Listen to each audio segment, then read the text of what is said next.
Hello दोस्तों, स्वागत है आपका मेरे यूट्यूब चैनल परीक्षा प्लान में। तो चलिए आज की पॉलिटी की क्लास को शुरू करते हैं।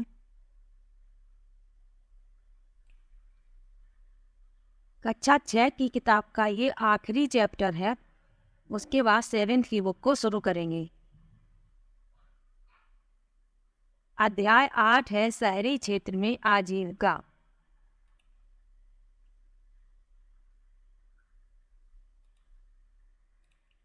लिखा है भारत में 5,000 से ज़्यादा शहर हैं और 27 महानगर हैं। चेन्नई, मुंबई, दिल्ली, कोलकाता जैसे प्रत्येक महानगर में 10 लाख से भी ज़्यादा लोग रहते हैं और काम करते हैं। कहते हैं कि शहर में ज़िंदगी कभी रुकती नहीं। चलिए एक शहर में जाकर देखें कि वहाँ लोग क्या काम करते हैं। क्या वे नौकरी करते हैं या अपने रोजगार में लगे हैं? वे अपना जीवन कैसे चलाते हैं? क्या रोजगार और कमाई के मौके समान रूप से सभी को मिलते हैं?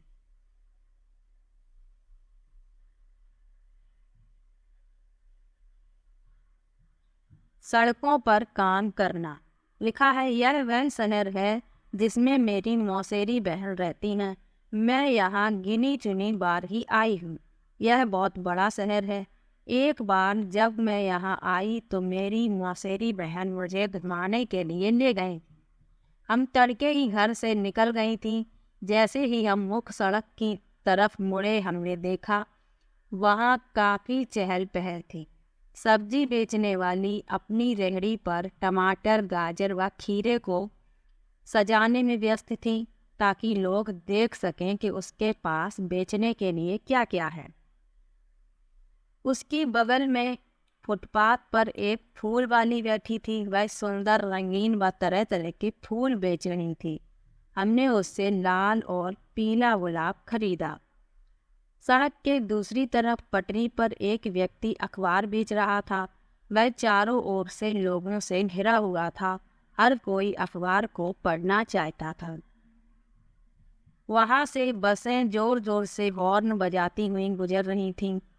ऑटो रिक्शा स्कूल के बच्चों से ठसाठस भरे हुए थे। पास के पेड़ के नीचे एक मोची छोटे से टिन के बक्से से अपना सामान निकाल रहा था। वहीं सड़क के किनारे नाई अपना काम शुरू कर चुका था। उसके पास एक ग्राहक पहले से ही था जो सुबह सुबह दाढ़ी बनवाना चाहता था। सड़क से थोड़ी दूर जाकर एक औरत ठेला गाड़ी में प्लास्टिक की बोतलें, डिब्बे, बालों की पेन व चिमटी ले जा रही थी। वहीं पर एक दूसरा व्यक्ति घर घर बेचने के लिए साइकिल पर सब्जियां ले जा रहा था। हम उस जगह पर आ गईं जहां रिक्शे वाले एक कतार में खड़े होकर ग्राहक का इंतजार कर रहे थे।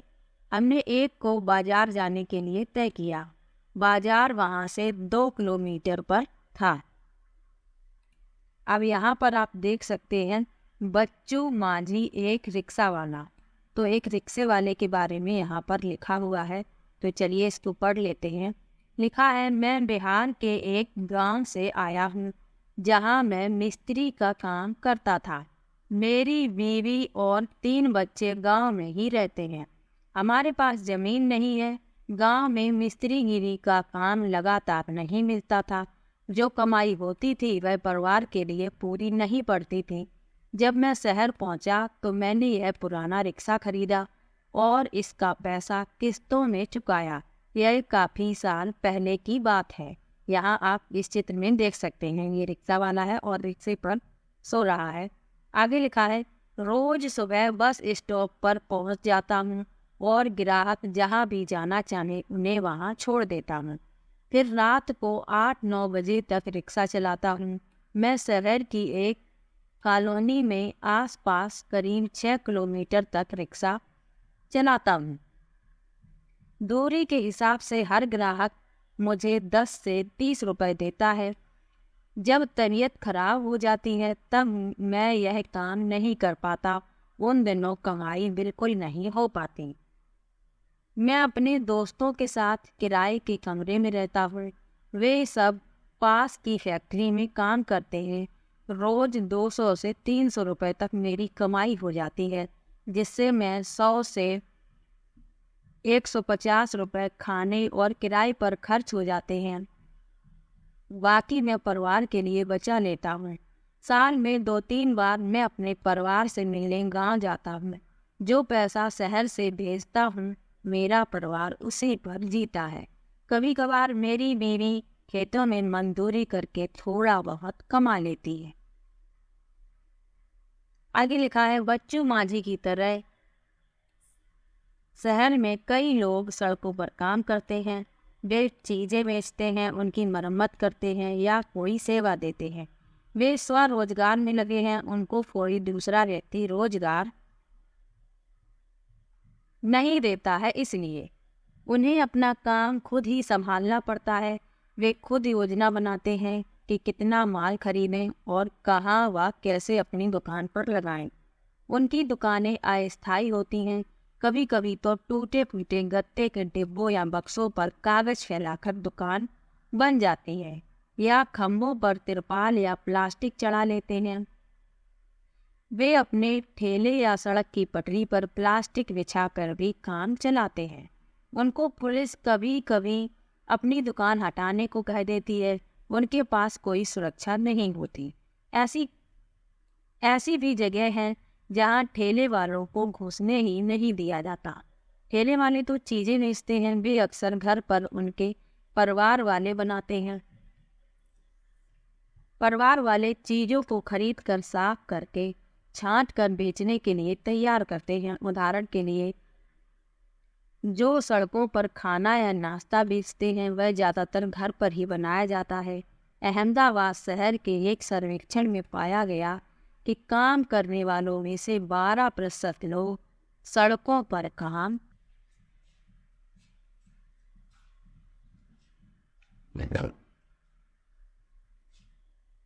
इस चित्र को आप देख सकते हैं। यहाँ लिखा है, अक्सर शहर में काम करके आजीविका चलाने वाले कामगारों को मजबूरन सड़कों पर ही रहना पड़ता है। चित्र में ऐसी जगह दिख रही है जहाँ दिन के वक्त कामगार अपना सामान रख जाते हैं और रात में वहीं खाना बनाते हैं। तो इस तरीके से लोग अपना गुजारा करते हैं। शहर में जो कामगार लोग हैं वो सड़कों पर ही रहते हैं।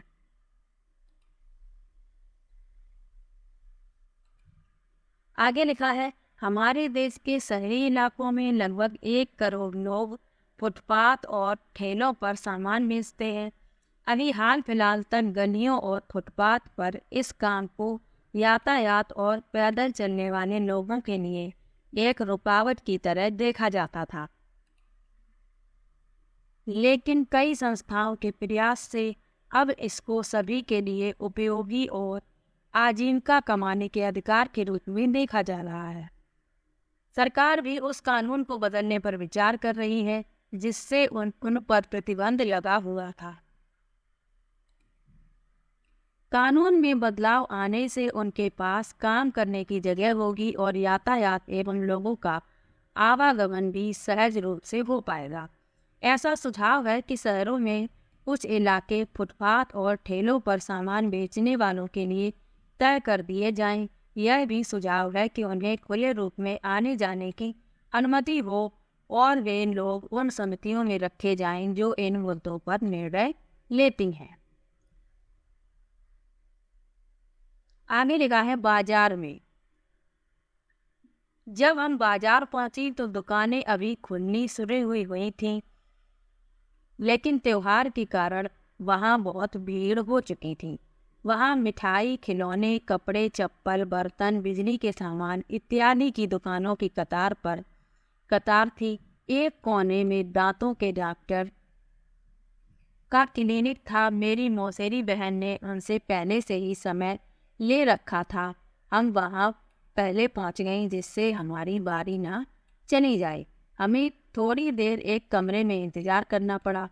डॉक्टर ने उनके दांतों का परीक्षण किया और दांत का छेद भरवाने के लिए अगले दिन आने को कहा।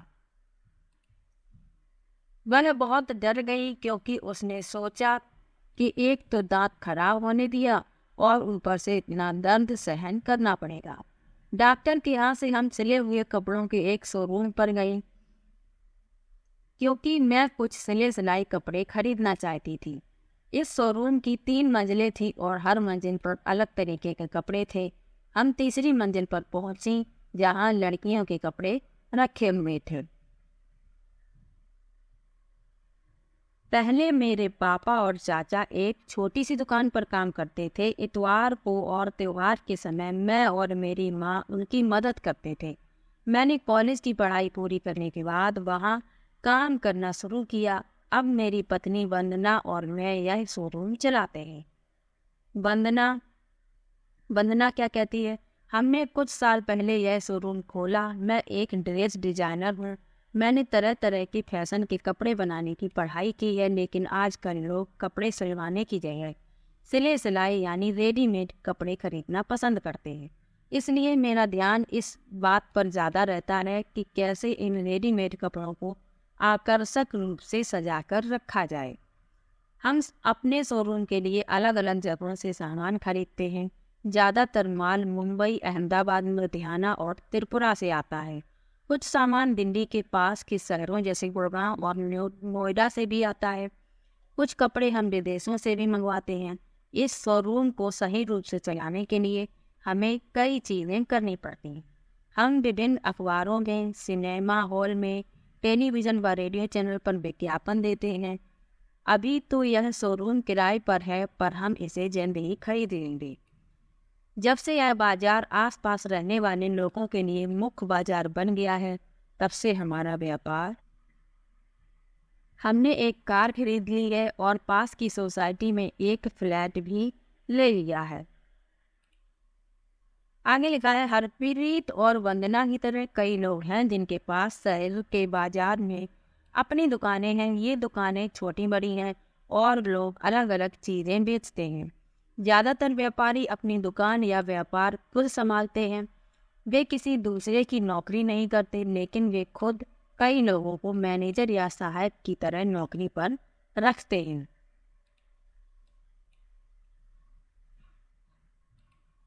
ये पक्की दुकानें होती हैं जिनके पास नगर निगम से व्यापार करने के लिए लाइसेंस होता है। नगर निगम यह निश्चित करता है कि सप्ताह में कौन से दिन बाजार बंद रहेगा। उदाहरण के लिए इस बाजार में दुकानें बुधवार को बंद रहती हैं। इस बाजार में छोटे छोटे दफ्तर और अन्य दुकानें भी हैं जो बैंक, कोरियर इत्यादि की सेवाएं देती हैं। अब लिखा है, फैक्ट्री में मैं अपने एक कपड़े पर जरी का काम करवाना चाहती हूँ जो मुझे एक खास मौके पर पहनना था। मेरी बहन ने कहा कि वह निर्मला को जानती है जो एक कपड़े सिलने की फैक्ट्री में काम करती है। निर्मला के पड़ोसी जरी और कढ़ाई का काम करते हैं। हमने बस पकड़ी और फैक्ट्री की तरफ चल पड़ी।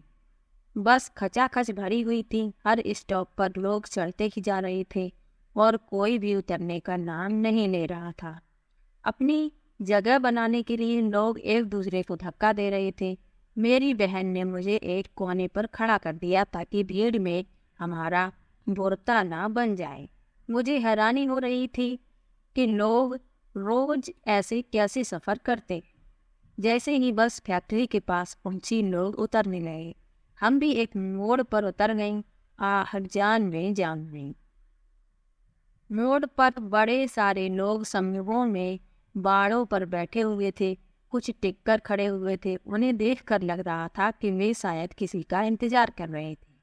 कुछ लोग स्कूटरों पर सवार उनसे बात कर रहे थे और रेट को लेकर मोल तोल कर रहे थे। मेरी बहन ने समझाया, यह लेबर चौक कहलाता है। ये दिहाड़ी पर काम करने वाले मजदूर और मिस्त्री हैं। कुछ जहाँ भवन बन रहे होते हैं वहाँ मजदूरी करते हैं। कुछ बोझा ढोते हैं और ट्रकों से सामान उतारते हैं। कुछ लोग टेलीफोन की लाइन और पानी की पाइप के लिए खुदाई का काम भी करते हैं।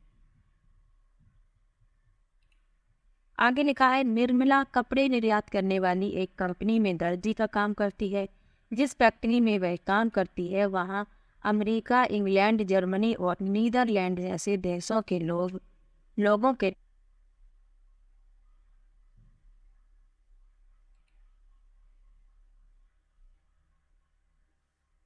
दिसंबर से अप्रैल तक निर्मला पर काम का बोझ बहुत ज़्यादा रहता है।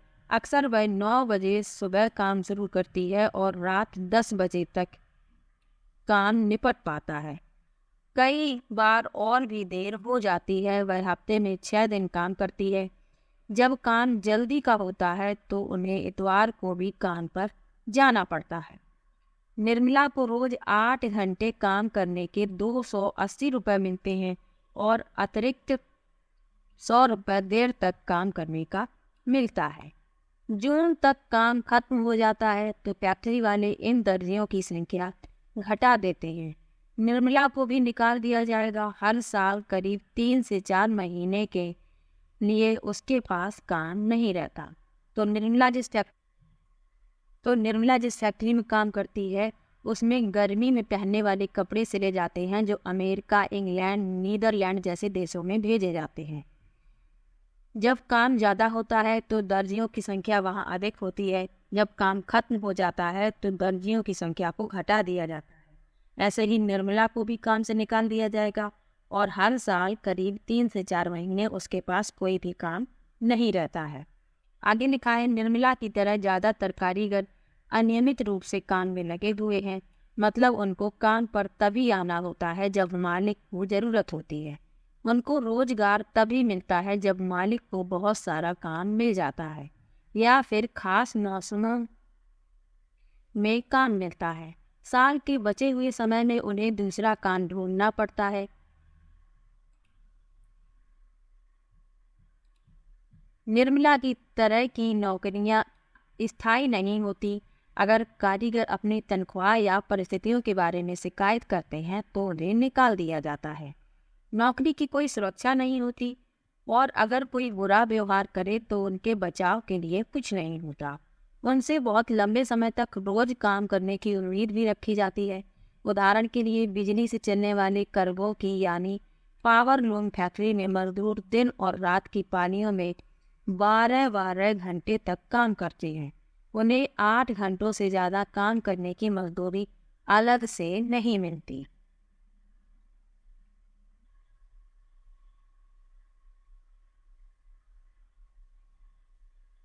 दफ्तर में लिखा है, मेरी मौसी सुधा विपणन प्रबंधक यानी मार्केटिंग मैनेजर हैं। उन्होंने हमें शाम 5:30 से पहले अपने दफ्तर पहुंचने को कहा था। हमने सोचा कि देर न हो जाए इसलिए ऑटो रिक्शा ले लिया जिसने हमें बिल्कुल समय पर पहुंचा दिया। उनका दफ्तर ऐसी जगह पर था जहां चारों तरफ बड़ी बड़ी इमारतें थीं। उनमें से सैकड़ों लोग बाहर आ रहे थे। कुछ कार पार्किंग की तरफ बढ़ रहे थे और कुछ बसों की पंक्तियों की तरफ। मौसी एक बिस्कुट बनाने वाली कंपनी में मैनेजर का काम करती हैं। बिस्कुट शहर के एक बाहर फैक्ट्री में बनाए जाते हैं। मौसी 50 विक्रेताओं के काम का निरीक्षण करती हैं जो शहर के विभिन्न भागों में आते जाते हैं। ये लोग दुकानदारों से बड़े बड़े ऑर्डर लेते हैं और उनसे भुगतान इकट्ठा करते हैं। काम को सुचारू रूप से चलाने के लिए मौसी ने शहर को 6 भागों में बांट दिया है और वे हर हफ्ते एक भाग के विक्रेताओं से मिलती हैं। वे उनकी प्रगति रिपोर्ट देखती हैं और उनकी समस्याओं पर चर्चा करती हैं। उनको पूरे शहर में बिक्री की योजना बनानी होती है और अक्सर देर रात तक काम करना पड़ता है। उन्हें काम के सिलसिले में यात्राएं भी करनी पड़ती हैं। मौसी को नियमित तनख्वाह मिलती है और वह बिस्कुट कंपनी की स्थायी कर्मचारी है।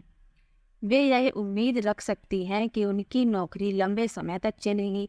स्थायी कर्मचारी होने के कारण उनको निम्नलिखित फायदे भी मिलेंगे। तो जो स्थायी कर्मचारी होते हैं उनको और भी फायदे मिलते हैं जिनके बारे में यहाँ पर लिखा हुआ है। लिखा है, बुढ़ापे के लिए बचत। उनकी तनख्वाह का एक भाग भविष्य निधि में सरकार के पास डाल दिया जाता है।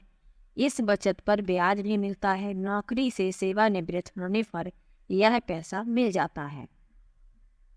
छुट्टियां, इतवार और राष्ट्रीय त्योहारों के लिए छुट्टी मिलती है। उनको वार्षिक छुट्टी के रूप में भी कुछ दिन मिलते हैं। और क्या क्या मिलता है?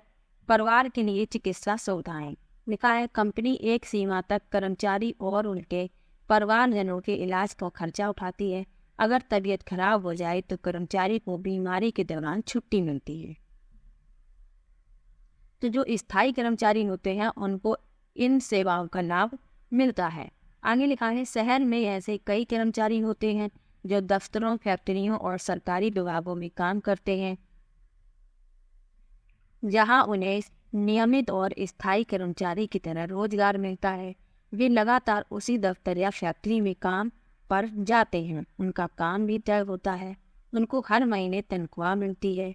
अगर फैक्ट्री में काम कम हो तो उन्हें अनियमित रूप से काम करने वाले मजदूरों की तरह निकाला नहीं जाता। आखिर दिन खत्म हुआ और हम मौसी की कार में थकी मांदी बैठ गई, लेकिन आज बहुत मज़ा आया। मैंने सोचा कि कितना अच्छा है शहर में इतने सारे लोग इसी तरह काम करते हैं। वे कभी एक दूसरे से मिलते भी नहीं, मगर उनका काम उन्हें बांधता है और शहरी जीवन को बनाए रखता है। तो आज के लेसन में शहरी जीवन में लोग कैसे अपनी आजीविका को चलाते हैं इसके बारे में जाना है। कुछ दिहाड़ी मजदूर होते हैं, कुछ अपनी छोटी छोटी दुकानों से अपना खर्चा निकालते हैं, कुछ फैक्ट्री में काम करते हैं। तो इस तरह से लोग अपनी आजीविका को चलाते हैं। तो आज का ये लेसन यहीं पर समाप्त होता है। तो मिलते हैं एक और नई वीडियो के साथ। तब तक के लिए बाय बाय।